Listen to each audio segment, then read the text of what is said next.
A very good morning and happy Vesak to all committee members and members of Chamiyeta, Singapore, all Upasakas and Upasika. May all you be well, healthy and peaceful always. Today is a Vesak day, Buddha Puja Day. I'm sure all of you know about this ceremony. The Vesak Day is to commemorate the birth of Buddha to be Prince Siddhartha, his attainment of enlightenment, Buddhahood, and then his parinibbana. But on this auspicious day, it is important, more significant to reflect on the teachings of the Buddha. It's very difficult, very rare that we have opportunity to hear the good dhamma or the true dhamma, sat dhamma. If Buddha has not appeared in this world, then we will not have this opportunity to hear the teachings of sat dhamma. The word sat dhamma means good dhamma, true dhamma, especially the teachings of the Four Noble Truths, dependent originations, and the teaching of anatta, no self or not self. So it's very rare, very difficult to obtain this opportunity to hear the teachings of Sammasambuddha. Similarly, it's difficult or very rare to be born as a human.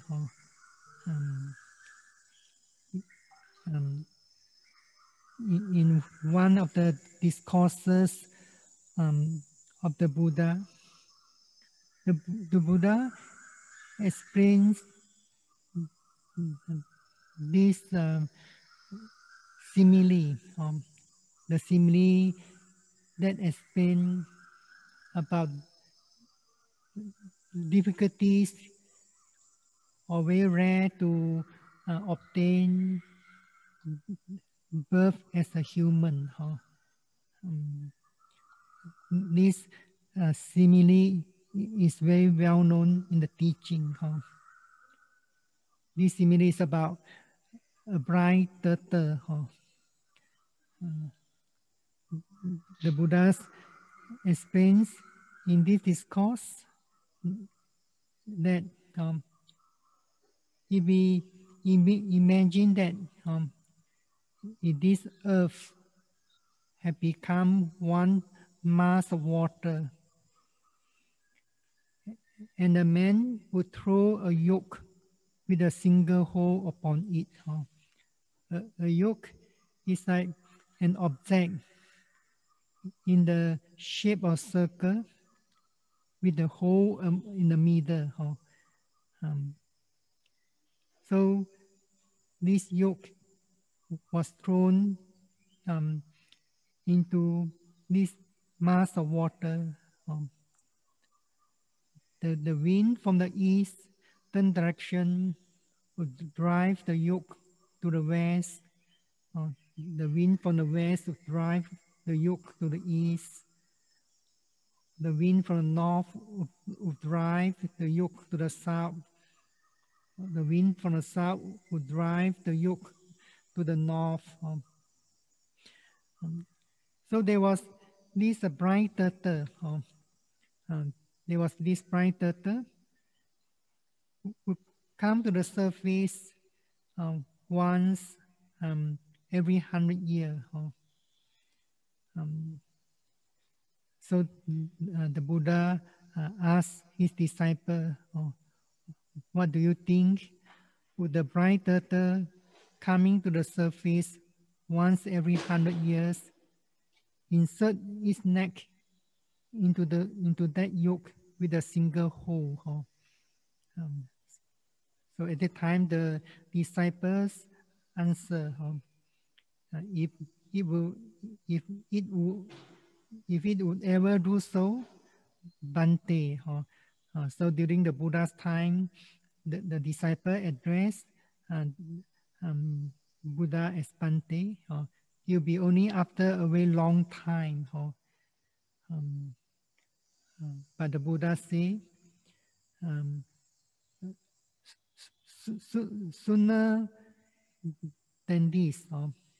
They mean the bright turtle coming to the surface of the water once every year, insert its neck into that yoke with a single hole.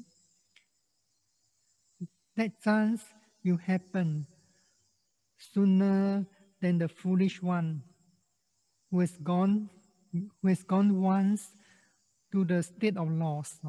Say loss means full states, such as born in the realms of hungry ghosts, in the realms of hell, animal realms. So the chance of bright turtle that would insert its neck into yoke. This may happen sooner than the foolish one who has gone to the states of loss and regain the human state. Thus be born as a human again.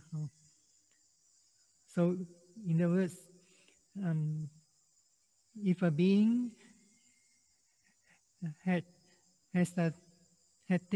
has taken birth in the state of loss, such as in the world of hell, or in the realms of hungry ghosts, or in the world of animals, the chance of being born again as a human is very slim. Why? The Buddha said, because in the state of loss, there's no chance, there's no opportunity to do any wholesome deeds. There's no meritorious activities in the state of loss. There's no righteous conduct in this state of loss. So they do not have a chance to realize the Four Noble Truths, the Noble Truth of suffering, the Noble Truth of the cause or the origin of suffering, the Noble Truth of the cessation of suffering, the Noble Truth of the way leading to the cessation of suffering. So now you have been born as a human, so should make an effort to understand or to realize the Four Noble Truths so that you shall be free from suffering in samsara. Samsara, the word samsara means the cycle of birth and death. So if one has not yet realized the Four Noble Truths, one may be born again in the state of loss. So this course explains how difficult to be born as a human. So we should bear in mind this opportunity to learn the profound teaching, especially the essence of teaching.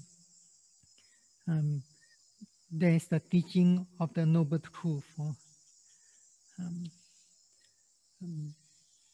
So with the appearance of the Buddha and the teachings of the true Dhamma, then the world will gain this opportunity,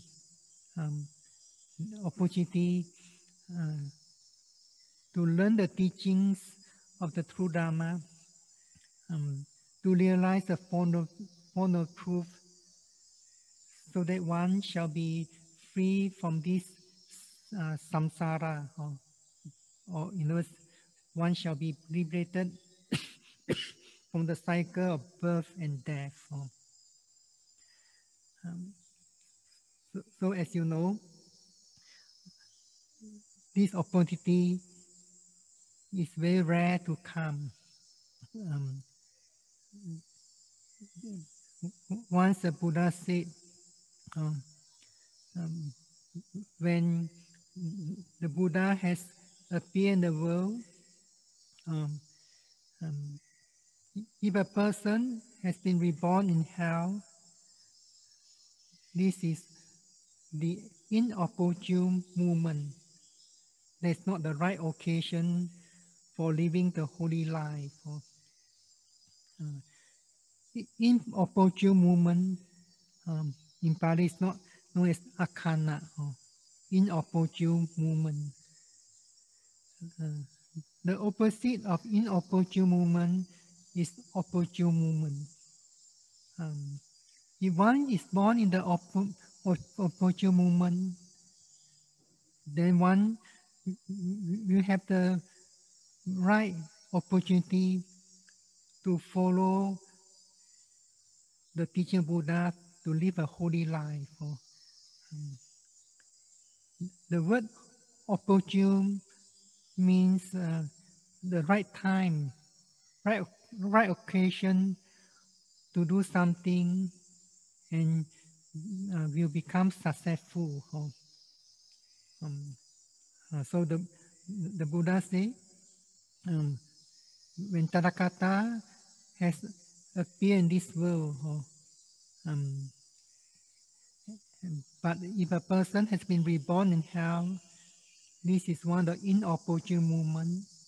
That's not the right occasion for living the spiritual life,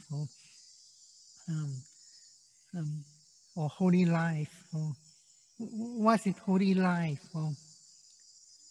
Holy life is a practice of the Noble Eightfold Path, or the holy life refers to the cultivation or development of the 8 factors of the Noble Path. So it's important to bear in mind the 8 factors of the Noble Eightfold Path. The 8 factors of the Noble Path are right understanding, right thoughts, right speech, right actions, right livelihood, right effort, right mindfulness, and right occasions. So the right mindfulness and right concentration. I shall repeat. Right understanding, right thoughts, right speech, right actions, right livelihood, right effort, right mindfulness, and right concentration. So if a person has been reborn in hell at the time of the Buddha, this is an inopportune moment. That means there's no opportunity to live a holy life. Similarly, if one has been reborn in the animal realm during the Buddha's time. This is a second inopportune moment. In other words, this is not a right occasion to live a holy life. There's no opportunity to develop the eight factors of the noble path. Um, um, so we should reflect on this. So I shall explain further. When the Buddha has appeared in the world, but a person has been reborn in the realms of afflicted spirits, or in the world of suffering beings, such as world of hell or hungry ghosts. This is a third inopportune movement. There's no opportunity to live a holy life in the state of loss.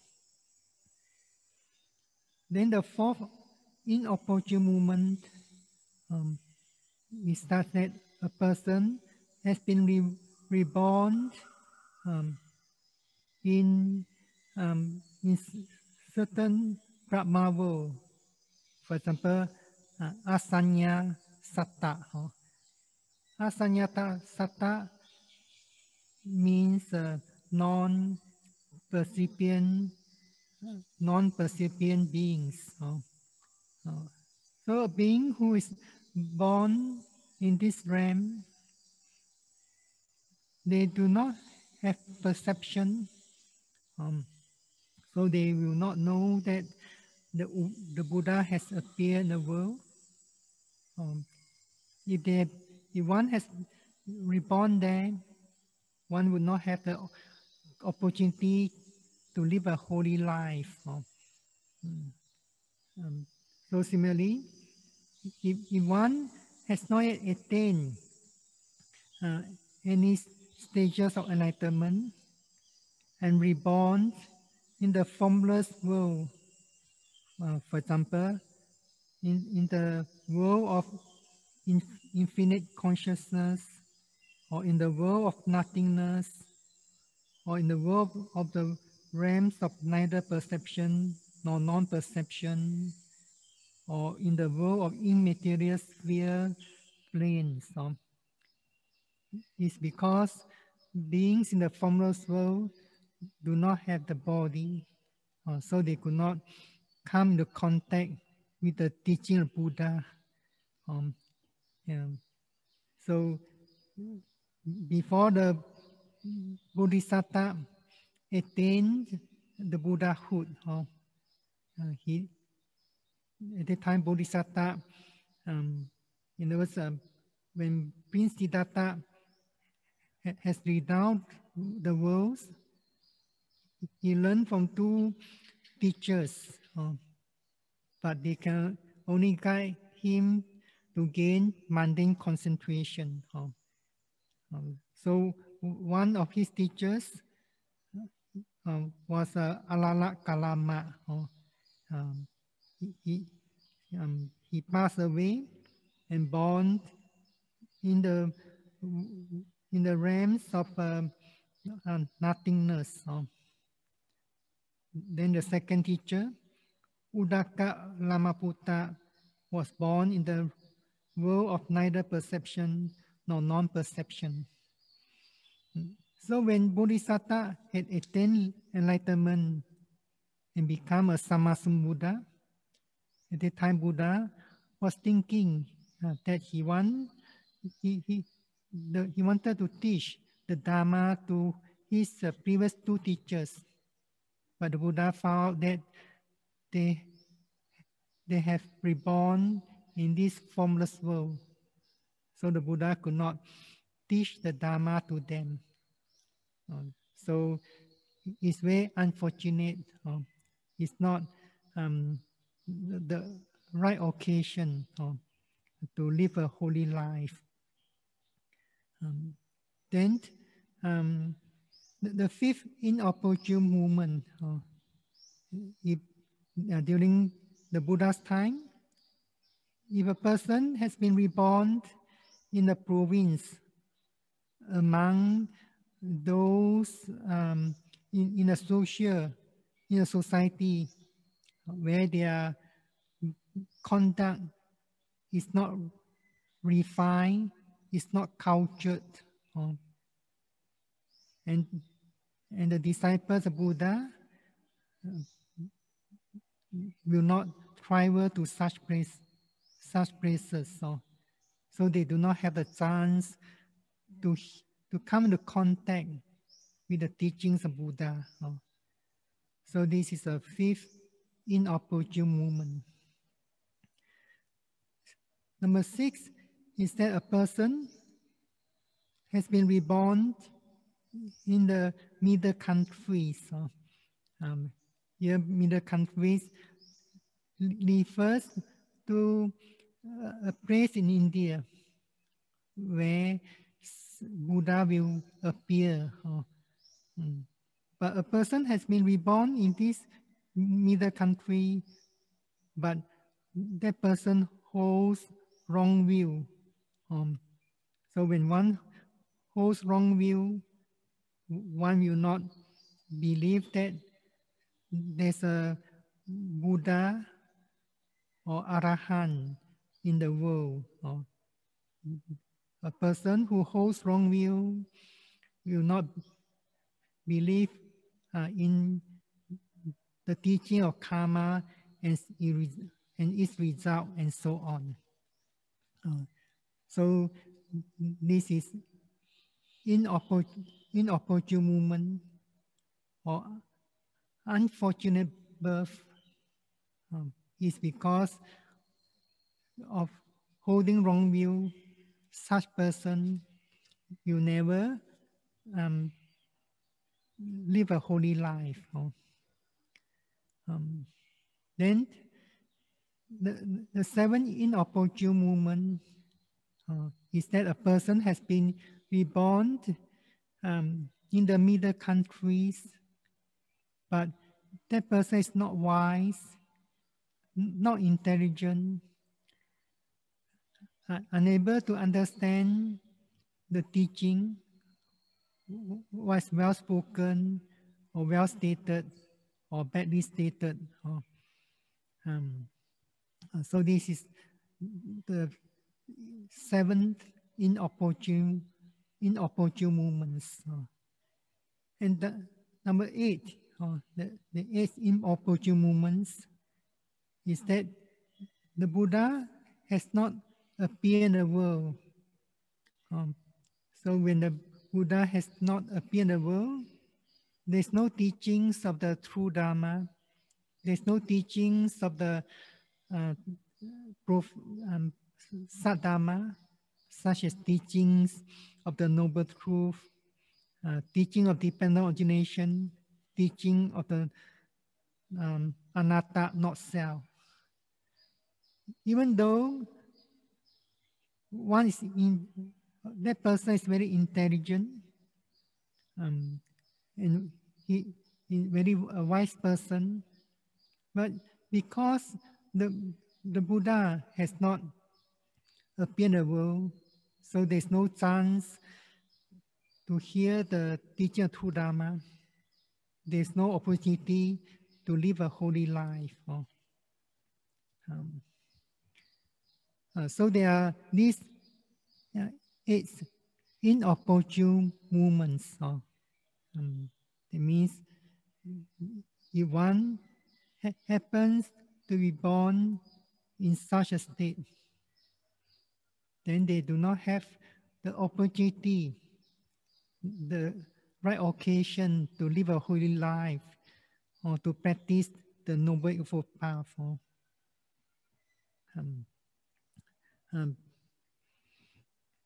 Then the Buddha explained further, but this unique opportune moment, there's the right occasion to live a holy life. What this unique opportune moment the right occasion to live a holy life. So this unique opportune moment, the right occasion to live a holy life, refers to the appearance of the Sama Sambuddha. A Buddha has appeared in the world, an Arahant, perfectly enlightened and endowed with these nine supreme attributes. And the dhamma that leading to peace, to enlightenment, is well proclaimed by the Buddha. And a person has been reborn in the middle countries. That person is wise, intelligence, able to understand the meaning of the teaching, what has been well stated and badly stated.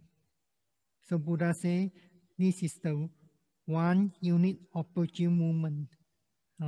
This is the right occasion to live a holy life. So this discourse given by the Buddha is to explain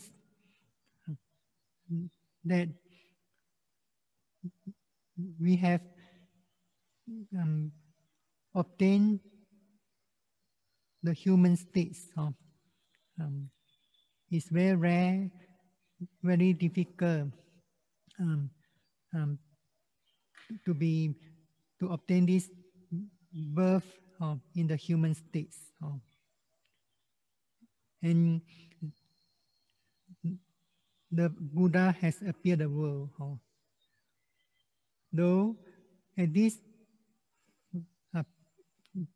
present time, the Buddha has realized Paridhimana. We cannot see the Buddha in person, but his teaching, the teaching of Buddha, has not yet disappeared. The teaching of the Buddha can be found as his disciples, the ordained disciples and the lay disciples have been continuing his teaching and practice his teaching. So at the present, we are living in the opportune moment.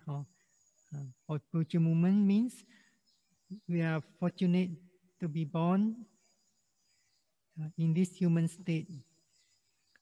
We have the opportunity to come in the teachings of Buddha, the teachings of the true Dhamma. So we should not waste this opportunity. If this opportunity is wasted, then we might born in the state of loss again. We might experience suffering in the samsara. So on this auspicious occasion,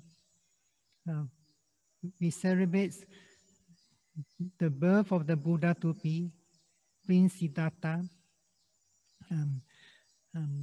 his enlightenment as Sama Sambuddha, and then his passing away, Mahaparinibbana.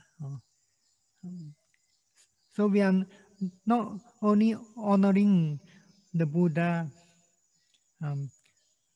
with flowers, waters, incense, and so on. This is merely a devotional practice that and help us to develop devotional faith or devotional confidence. But it's more important to follow the teaching, to undertake the, the, uh, the trainings of the teachings of the Buddha consists mainly the three kinds of training: training in morality, training in concentration, and training wisdom. So we are not. It's not possible to see the Buddha in person, but if one is able to see the Dhamma, then one shall see the Buddha.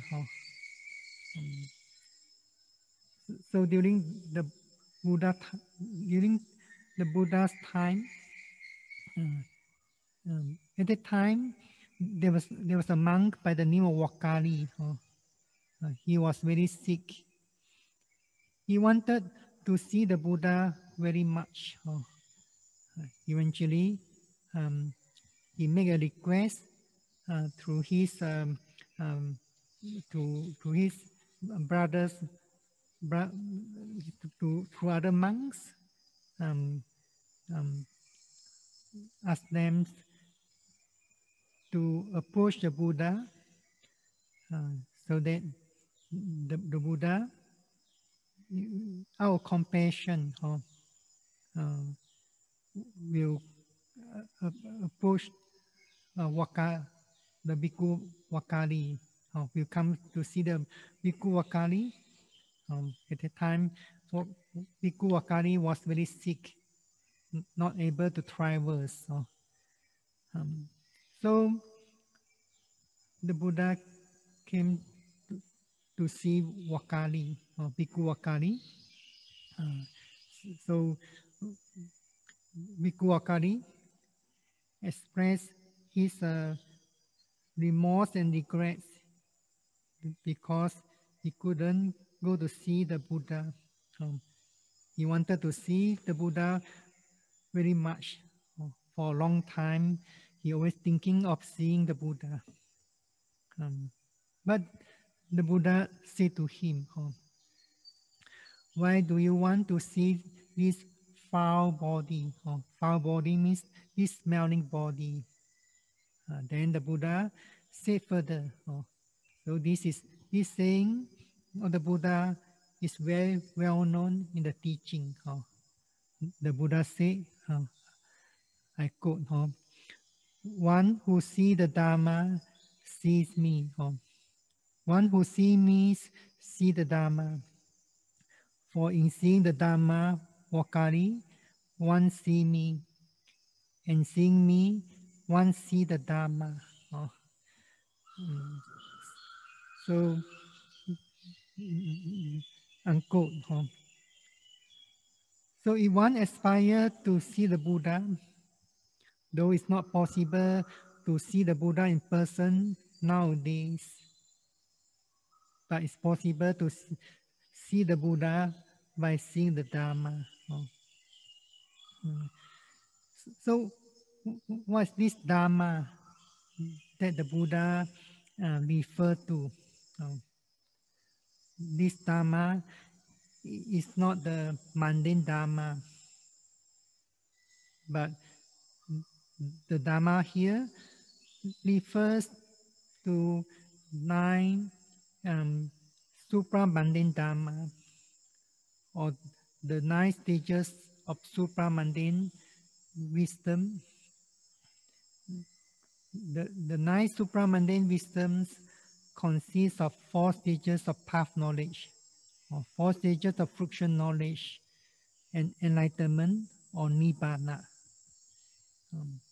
So if one is able to see all these 4 stages of path knowledge, 4 stages of fruition knowledge, and nibbana, enlightenment, one is indeed seeing the Buddha, the Tathagata.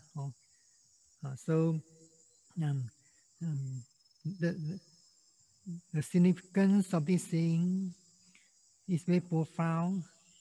The meaning is very deep. Um, those who do not understand the teaching very much, then oh, they might think seeing the Buddha Rupa is seeing the Buddha. Um, so Buddha Rupa is merely a form. Um, the, the form help us to remember the Buddha, to remember the great attributes of the Buddha, such as the attribute Arahant, attribute of Sammasambuddha, and so on. And to remember his teaching, his teaching in general is known as dhamma. Um, um, so dhamma here, in this case, is the supramundane dhamma. So if one aspire to see the supramundane dhamma, then one has to make an effort to practice or to develop the 8 factors of the noble path. So those who have been practicing mindfulness meditation, satipatthana meditation, insight meditation, vipassana bhavana, we understand how does one is able to develop the 8 factors of the path by the practice of satipatthana meditation. So this point is very important. If one did not put forth effort to develop the path, the 8 factors of the path, then one shall not be able to see Tathagata, shall not able to see the Dharma.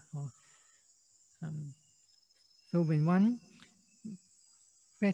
one practices satipatthana or mindfulness meditation, one is in fact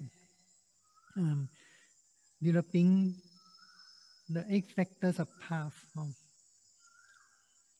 Mindfulness is one of the factors of right mindfulness.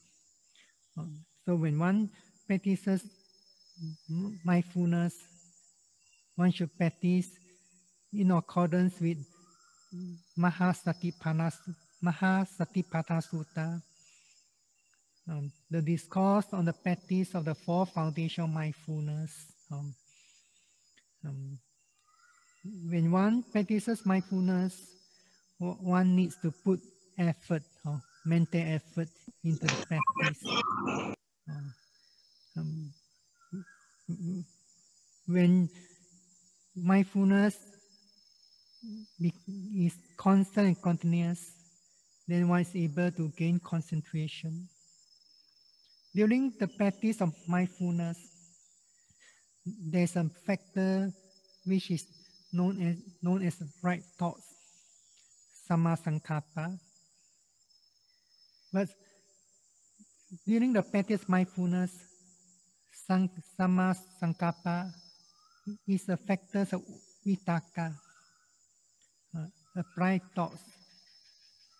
Vitaka has the characteristics of leading the mind or the attention of mind, the awareness to the phenomena of mindfulness again. So when the concentration is deep enough,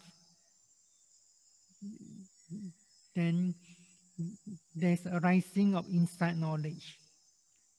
realizing the true nature of mental and physical phenomena.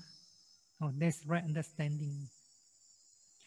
So during the practice of mindfulness, um, these are the 5 factors we know as the working factors of right effort, right mindfulness, right concentration, right thoughts, and right understanding. So when one practices mindfulness diligently, at that time one will not get involved into wrong speech, wrong actions, wrong livelihood.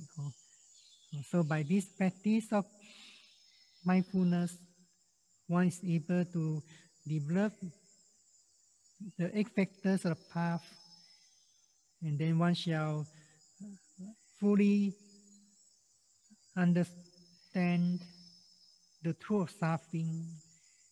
One shall be able to abandon the cause or the origin of suffering and experience the cessation of suffering. So in that way, one will see the Dhamma and see the Tathagata, the Buddha. So one should remember the importance of the practice of mindfulness. And this practice mindfulness will lead to the ultimate refuge. We go to the Buddha, to the Dhamma, and Sangha for refuge. But one must rightly understand that the refuge is not found outside. The refuge should be established in one's own mind. So the refuge, sometimes those who do not understand the teaching will go to the Buddha, Dhamma, Sangha for refuge. They have the idea that the Buddha or the Buddha, Dhamma, Sangha will give them the refuge, give them the protection, you protect them from harm and danger, and so on. You protect them so that they will be free from harm and danger. They may pray to the Buddha so that their life will be safe, their business will be prosperous, and so on.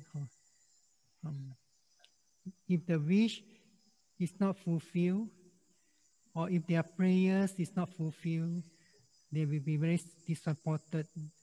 They will be very disappointed, and sometimes they may left the teaching. So we should know the significance of refuge. So before I end the talk, I shall quote this paragraph from the Mahaparinibbana Sutta, the discourse on the great passing away, the Buddha's last days. So this paragraph is also found in other discourses. I quote, so the Buddha said to Ananda, I quote, dwell with yourself as your own island, with yourself as your own refuge, with no other refuge. Dwell with the Dhamma as your island, with the Dhamma as your refuge, with no other refuge. So how does one dwell oneself as one's own island, with oneself as one's own refuge, with no other refuge. So here, the Buddha taught us to take the Dhamma as a refuge. So how does one dwell oneself as one's own island, with oneself as one's own refuge, with no other refuge? So the Buddha said here, one dwells contemplating the body in the body, ardent, clearly comprehending, mindful, removing covetousness and grief in the world. Then the Buddha said the same thing. One dwells contemplating the feeling in the feelings. One dwells contemplating the mind in the mind. One dwells contemplating the Dhamma in the Dhamma. Ardent one, in other words, one put forth strenuous effort, clearly comprehending, mindful, removing covetousness and grief in the world. This how a person is able to take the Dhamma as a refuge by the practice of Satipatthana meditation. So one should not look for the refuge, protections from others. One should become one's own refuge. So we have this opportune moment, the right occasion to live a holy life. There's to develop the 8 factors of the Noble Path by the practice of Satipatthana meditation. So when one has accomplished in the practice, one has developed the 8 factors of the path fully, then one shall gain the knowledge, the right knowledge, to realize the Four Noble Truths. Then the Buddha say, this is a safe refuge, secure refuge. By seeking such refuge, one is released from all suffering or sorrow. So on this auspicious occasion, remember, it's important to reflect the significance of Buddha Day Puja. If you wish to pay homage to the Buddha, if you wish to pay respect to the Buddha, Dhamma, Sangha, then you should take the Dhamma as your refuge. And this Dhamma is not the supra-mundane Dhamma. As you know, at the end of the talk on Dhamma, or at the end of the day, during mindfulness meditation retreat, we will chant these verses, Imaya Dhammanu Dhamma Patiya Buddham Pujemi, and then Dhamma Pujemi, Sangham Pujemi. The Dhamma here refers to the 9 Lokuttara Dhamma that consists of 4 stages of path knowledge, 4 stages of fruitional knowledge and Nibbana. Dhamma Patipati means this practice Dhamma in conformity with these 9 stages of Lokuttara Dhamma, 9 stages of supra-mundane wisdom. By this way of practice, I pay my homage or respect to the Buddha, Dhamma, Sangha. So Buddha Puja is not merely offering of flowers, lights, incense, water, and so on. The most important significance of Buddha Puja is to practice the Dhamma, to take the Dhamma as a refuge by the practice of 4 foundation mindfulness, or in other words, to develop the 8 factors of the noble path by the practice of Satipatthana meditation, 4 foundation mindfulness. Um, so we should make this noble aspiration on this auspicious day that we shall take the Dhamma as a refuge. We shall remember that this is an opportune movement. This is not an inopportune movement. So this is an opportune movement. That's why we must be heedful. Apamada, the Buddha say, apamada. Before the passing away of the Buddha say, Vayat Dhamma Sankara, apamada de apamadena sampadeta. All conditions, phenomena subject to passing away. Accomplish your training with mindfulness. It means all the practices related to these 3 trainings, Sila, Samadhi, Panya, should be accomplished with the practice of mindfulness. So I wish all of you, especially all members of Chamiyita Singapore, all upasakas and upasika, whenever you have gone to the Buddha Dhamma Sangha as a refuge, you are known as upasaka, lay male disciples, and upasika, female disciples. And so it's important that one should have the right understanding and be heedful all the time. So I wish all of you staying healthy, staying safe all the time.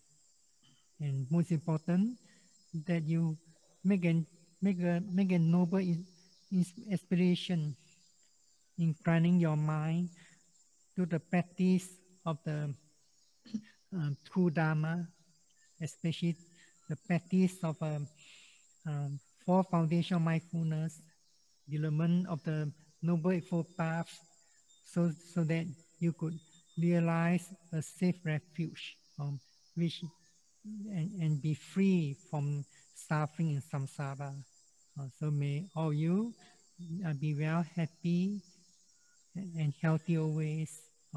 May all of you will realize the ultimate aim of following the teaching Buddha and live in ultimate bliss. Sadhu. Sadhu. Sadhu. Okay, Paniriva Sadhu. Yes, thank you very much for your good Dhamma talk for us. And on behalf of the Chamiyita Singapore and members, we are wishing you a good health and long life. Yes. Sadhu, sadhu. So we have to continue the last program of the inspiration and sharing marriage and chanting more the Chinese meter in full. So please repeat after me. Ada imaya. Ada imaya. Pati badaya. Pati badaya. Yara maranamha. Yara maranamha. Parimuci sami. Parimuci sami. Idame punyam. Idame punyam. Asawakaya wahang. Asakaya wahang. Otu. Idame silam. Idame silam. Maga pala yanasa. Maga pala yanasa. Pacayo. Pacayo. Otu. Imano punya bagam. Imano punya bhagam. Sapa satanam. Sapa satanam. Dema. Ima. Sape sata. Tapi sada. Sukita hontu. Sukita hontu. Sadhu. Sadhu. Sadhu. Sadhu.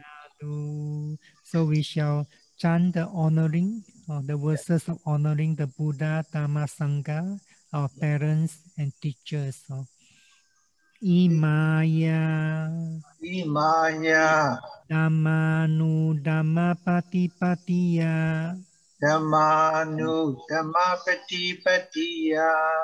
Buddhang Pujemi. Buddham Pujemi. Imaya Imaya. Dhammanu Dhamma Patipatiya Dhammanu Dhammapati Patiya. Dhammam Pujemi. Dhamma Pujemi. Imaya Imaya. Dhammanu Dhamma Patipatiya Dhammanu Dhammapati Patiya. Sanghang Pujemi. Sangha Pujemi. Imaya Imaya. Dhammanu Dhamma Patipatiya Dhammanu Dhammapati Patiya. Mata Pita Ro Pujemi. Mata Pita Pujemi. Imaya Imaya. Dhammanu Dhamma Patipatiya Dhammanu Dhammapati Patiya. Acariye Pujemi. Acariye Pujemi. Sadhu, sadhu, sadhu. Yes. We have to chanting the Chinese Yeta Mita. Yes, please continue. Guru Senya Anyeta Lampakavati Vasi Mita Senya Ayeta Lampakavachomasi Tadawa Mantamya Imeka Imya Chanta Shivasi Tadawa Mandavi Tiyatri Chanmaya Shivasi Buddha Sadhana Shivya Gava Anandamasi Tadawa Mananya Ukveja Dukha Kate Masi Sadhu, Sadhu, sadhu. Okay, thank you, Shadow and everybody. Now we are successfully close the ceremony. Yes, sadhu, Sadhu. sadhu, sadhu.